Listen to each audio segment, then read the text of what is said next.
गुरु कृपा से बच्चापन में ही गुरुदेव भगवान की बलिहारी यही बात डाल दी थी कि बच्चा निरंतर भजन करने से जो झांकी आती है प्रभु, हमें शब्द याद है, झांकी आती तब जानना चाहिए भजन, एक क्षण भी भजन न छूटे।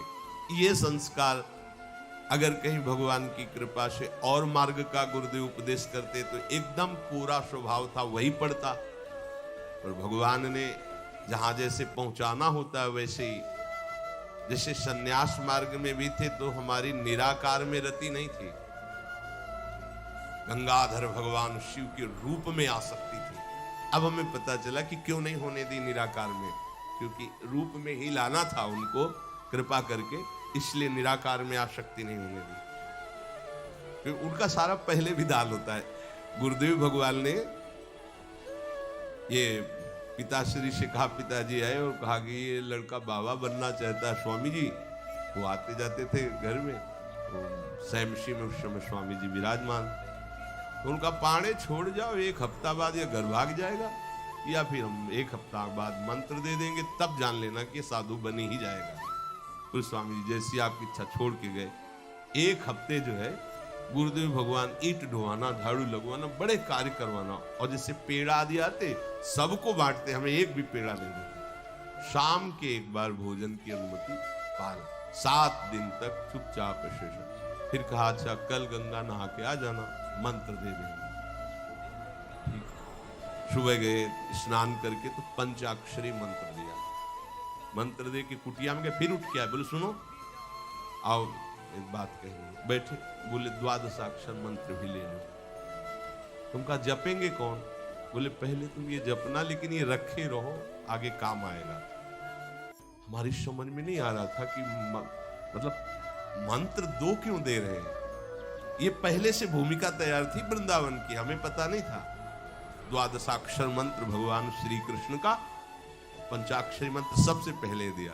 बाद में पता चला कि ये बीज तो गुरुदेव ने ही पहले बो दिया था कि जिस मार्ग से घूम के जाना है। वो कह रहे थे कि बाद में तुम्हें पता चलेगा, वो बाल्यावस्था थी, मेरी मति गति वहां तक पहुंच नहीं रही थी। और जपे हम पहला ही, जपे पहला ही, बाद में जब भगवान शंकर ने इधर, तब हम मुझे समझ में आया कि बीज तो गुरुदेव भगवान ही अंदर से बो दिए थे पहले ही। ये कृपा गुरुदेव भगवान की हुई कि चित्त में बैठाल दिया कि निरंतर चिंतन करना यही संन्यास है, यही साधना है, यही भगवत प्राप्ति का स्वरूप है। गुरु कृपा से पूरे जीवन भर एक बात रहे कि हम कभी एक सेकंड के लिए अपने आराध्य देव को ना भूले, पूरे जीवन भर इसकी चेष्टा गुरु कृपा से कर। अन्य सब बात थी साधन की, पर बात उसमें प्रधान ये थी कि भूले ना। जैसे हम गायत्री मंत्र भी जप रहे हैं नैष्ठिक ब्रह्मचर्य में, तो गुरु के द्वारा दिया हुआ पंचाक्षर मंत्र लिखा हुआ है, बार बार उसे देख रहे हैं, अंदर से देख रहे हैं, गायत्री मंत्र चल रहा है। बड़ी कृपा रही है, मन को भागने के अवसर नहीं मिले। अनन्य चेता सततम, इसीलिए हम आपको फिर कह रहे हैं, बहुत जल्दी लाभ लेना है तो इसको डबल पटरी में फंसाओ। यह जो एक मन बहुत ठोर कर कह कर उसने सच पायो, बहुत जगह नहीं लगता है कि एक प्रभु में लगाओ फिर संसार में, प्रभु में ही 2 जगह लगा दो। बड़ी चतुराई से फांसा जाता है। यदि मंत्र से भाग रहा हो और तुम्हें कहीं रूप का अभ्यास हो, भगवत कृपा से तो रूप में फंसाओ, चरणों से लेकर के मुकुट तक, मुकुट से लेकर चरणों तक इसको फंसाओ। पर यह कठिन बात है, रूप आना कोई साधारण बात थोड़ी। तो डबल नाम में फंसाओ। जैसे कल कहा था कि शरणागत मंत्र चल रहा, राधा लिखे, राधा बार बार, और शरणागत मंत्र जा कहा जाएगा। जब गायत्री जी जब करते थे अनुष्ठान पुरस्चरण का, तो सामने पंचाक्षरी मंत्र लिखा हुआ है और गायत्री मंत्र चल रहा है। अगर हम जरा सा भी चूकेंगे तो या तो मंत्र छूटेगा और या तो वो दृश्य छूटेगा। बिल्कुल मन को कोई जगह नहीं रखते थे, कोई जगह नहीं रखते। अनन्य चेता, ये बहुत बड़ी सिद्धि, बहुत बड़ा लाभ है कि अन्य कुछ स्मरण ना आवे। इसका अभ्यास आप कर लीजिए, फिर नशा तो ये चढ़ा देगा। ऐसा नशा चढ़ता है, ऐसा लगता है जैसे खोपड़ी घूम रही हो और उसके साथ मंत्र घूम रहा हो। ये ऐसे करो तो पका जैसा दर्द होगा, एक एक नस नाड़ी मंत्राकार। न भोजन की इच्छा है, न किसी के देखने की इच्छा है, इच्छा रहित केवल मंत्र से। तदाकार वृत्ति, मंत्राकार वृत्ति। अब इतनी प्रपंच की वृत्तियां फैलाए हो, इतना बहिर्मुख हो, कैसे बात समझोगे अंतर की? अनन्य चेत भगवान कह रहे मैं सुलभ हूं, सुलभ हूं। काशी में प्रतिदिन ही होता, आज महादेव जी साक्षात आए, सुबह से तैयारी हो जाती। आज महादेव जी घाट में ही रहते, पंडों की छतरी के नीचे तपती हुई धूप, तो घाट में धूप ऐसे ज्वाला सी लगती थी, और छोटी सी छतरी उसी के नीचे दोपहर रात्रि वहीं 2 बजे तक तो तपती थी फर्श, और 2 बजे के बाद स्नान करके महादेव जी विश्वनाथ जी पहुंच गए। बस रोज आज तो निश्चित। एक दिन इतना आनंद था कि आज तो बस आ ही रहे हैं, ऐसा आ ही रहे हैं।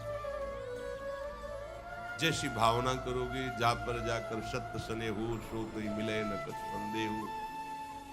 भयंकर जटाओं का बोझा ऐसे, इतना बड़ा हाथ में त्रिशूल लिए, देखा दोपहर में नग्न पैर से।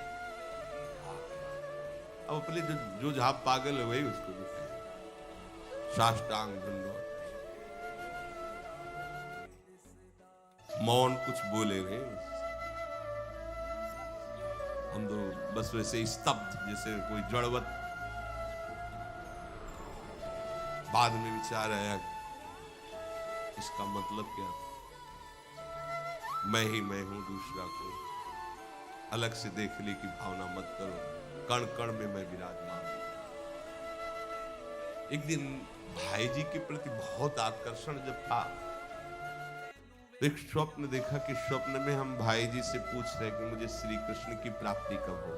इसके बाद की बात, भाई जी ने ऐसे चश्मा करके ऐसे देखा, राधा बाबा बगल में बैठे, और कहा जब श्री कृष्ण बन जाओगे तब श्री कृष्ण की प्राप्ति। जगने पर, बहुत विचार करने पर फिर यह कि श्री कृष्ण बन जाओगे, भाई जी का तात्पर्य क्या था? तब समझ में, मन कृष्णाकार, बुद्धि कृष्णाकार, चित्त कृष्णाकार, अहम कृष्णाकार, तब कृष्ण साक्षात्कार हो गया। नित्य युक्तस्य योगिनः तस्याहं सुलभा पार्थ, नित्य युक्तस्य योगिनः। नित्य युक्त हो गया जिसका चित्त प्रभु को छोड़कर किसी भी भोग भूमि में, किसी भी ऐश्वर्य में, किसी भी सिद्धि में। जैसे किसी को लगता है कि ये चमत्कार दिखाना, कोई भी चमत्कार दिखाना बहुत कठिन बात है। अगर भगवत दर्शन का लक्ष्य ना हो, भगवत प्राप्ति का लक्ष्य ना हो, तो कोई भी चमत्कार ऐसे करने में है कोई बहुत बड़ी बात मत समझ। बस ये है कि इधर अगर स्वीकार किया तो उधर गेट बंद हो जाएगा, इसीलिए पिट जाते हैं, गाली सुन लेते हैं महात्मा जन, लेकिन प्रयोग नहीं करते अपने भजन का, प्रभु के पास जाते हैं। ऐसा ना समझे ना क्यों चमत्कार पीछे घूमते हैं। केवल बस एक बात है कि अगर इधर लगे तो उधर का गेट बंद हो जाएगा। तो इतनी दुर्लभ बात बनने जा रही है, किसी को प्रमाणित करने के लिए कि हम महात्मा, हम भजनानंदी, हम चमत्कारी हैं, अपना गेट बंद करवा ले तो मूर्खता ही होगी ना। यहाँ क्या होगा? वाह वाह हो जाएगा, बस उसके आगे क्या होगा? फिर वही प्रपंच। तो ये जो ब्रज के महात्मा है, जो भगवत प्रेमी महात्मा है, जो भगवत प्राप्त करने वाले हैं, इनके अंदर चमत्कार के बाप की सृष्टि होती है। ये चमत्कार बहुत ऊपर होते हैं। ये नहीं सोचना चाहिए कि इनमें भजन होता तो उसने 2 थप्पड़ मारे भस्म कर देते। भजन का जानते हो, भजनानंदी का 2 थप्पड़ मारा है, तुम्हें निश्चित भगवान की प्राप्ति हो, तुम्हारा कभी अमंगल न हो, भगवान तुम्हारे परिवार को भी सुखी रहे और तुम आजीवन स्वस्थ रहकर पवित्र बुद्धि के द्वारा भगवान को प्राप्त। ये महात्माओं का बल होता है। महात्माओं के बल थोड़ी होता है किसी ने गाली दिया, मार दिया, जा भस्म हो जा। ये भस्मासुर थोड़ी होते महात्मा है भाई, भस्म कर दिया, नष्ट नहीं। साधुते हो न कारण, तब भगवान उनके अधीन होते हैं। ये चमत्कार ये न सोचो कि भजन करते होते तो फिर चमत्कार, या ये गाड़ी घोड़ा रुपया पैसा चमत्कार, ये पापियों के पास भी है। ये तो प्रारब्ध का खेल है। प्रारब्ध बदला, ऐसे से ऐसे हो गया, इनका कोई महत्व नहीं है। महत्व है नित्य युक्तस्य योगिनः, तुम्हारा चित्त निरंतर आराध्य देव में युक्त है कि नहीं। किसी भी ऐश्वर्य, किसी भी भूमि, किसी भी पद का कोई भी संबंध, आश्रय, चिंतन नहीं। ये हुआ आनंद चेता। जैसे पतिव्रता स्त्री का मन केवल पति के ही सुख में निमग्न रहता है, पति का चिंतन, पति की बातें, पति वो उसी में मगन रहता है। पति के सिवाय उसके मन में अन्य किसी पुरुष का राग पूर्वक चिंतन कभी होता ही नहीं। जैसे शिष्य का गुरु के सिवाय कहीं चिंतन नहीं होता।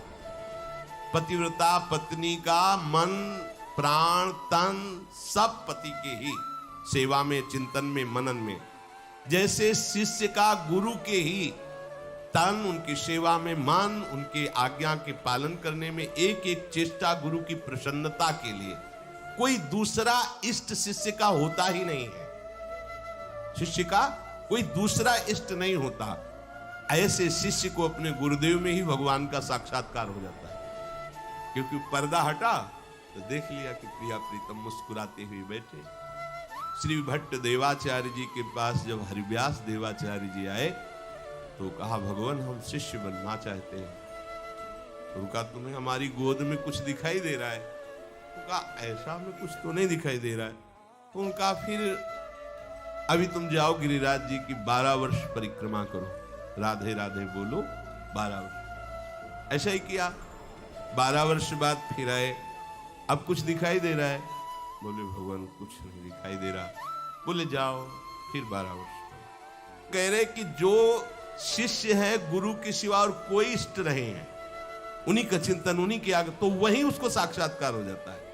जब 24 वर्ष बाद आज्ञा पालन करके आए तो देखा प्रियालाल गोद में बैठे। बोले अब कुछ दिखा? हाँ। बोले प्रियालाल महाराज जी विराजमान। आओ। वही महावाणी के रचयिता श्री हरिव्यास देवाचार्य जी गुरु आज्ञा में एक कदम पीछे ने 24 वर्ष गिरिराज जी की परिक्रमा राधे राधे आए नहीं, जब तक आज्ञा पालन नहीं हुई। आज्ञा पालन साक्षात्कार करने के बाद मंत्र दीक्षा दी। आज्ञा पालन का फल भगवत साक्षात्कार।